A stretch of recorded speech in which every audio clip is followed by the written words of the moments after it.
Akan mulai dengan beberapa pola dari pemulihan ekonomi kita ya.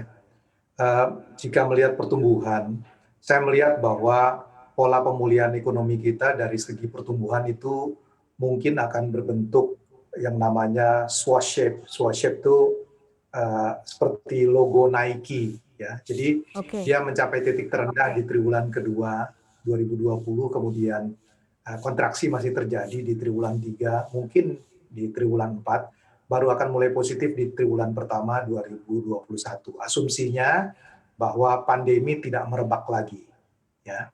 Nah, kalau pandemi merebak lagi, maka pola pemulihannya bisa berbentuk huruf W, whiskey atau W, karena uh, harus tarik rem tangan lagi, kemudian ekonominya melambat.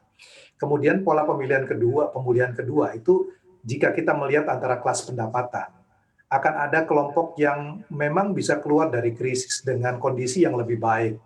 Itu adalah perusahaan-perusahaan yang digital atau perusahaan-perusahaan yang mampu mentransformasikan dirinya kepada digital technology, Mhm. ya, atau kelompok mereka yang punya tabungan. Sedangkan mereka yang tidak punya tabungan tidak bisa bertransformasi kepada digital technology, itu justru akan menurun.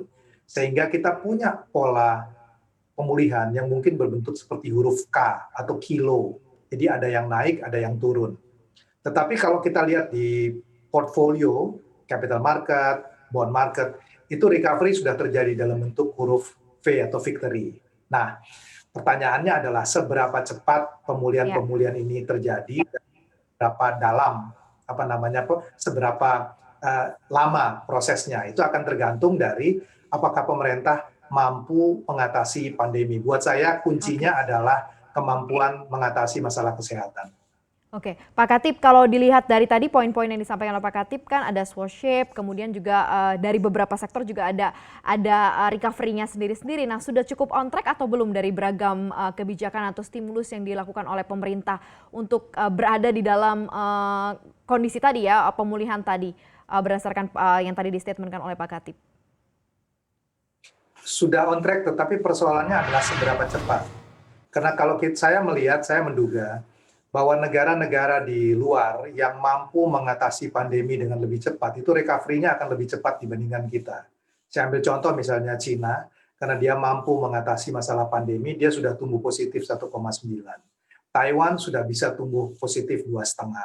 Vietnam juga begitu. Jadi kalau negara tetangga kita, misalnya Singapura, nanti mampu mengatasi pandeminya dengan lebih baik, nanti recovery mereka akan lebih cepat. Jadi persoalan kita sebetulnya track-nya sudah betul, tetapi yang kita butuhkan adalah berapa lama dan kecepatannya seberapa jauh. Kalau saya melihat misalnya 2021, mungkin ekonomi belum bisa beroperasi 100%, mungkin baru bisa 70-80%. Jadi kalau kondisi normal kita tumbuh 5%, 70 dari 80 mungkin growth kita di kisaran antara 3,5 sampai 4%.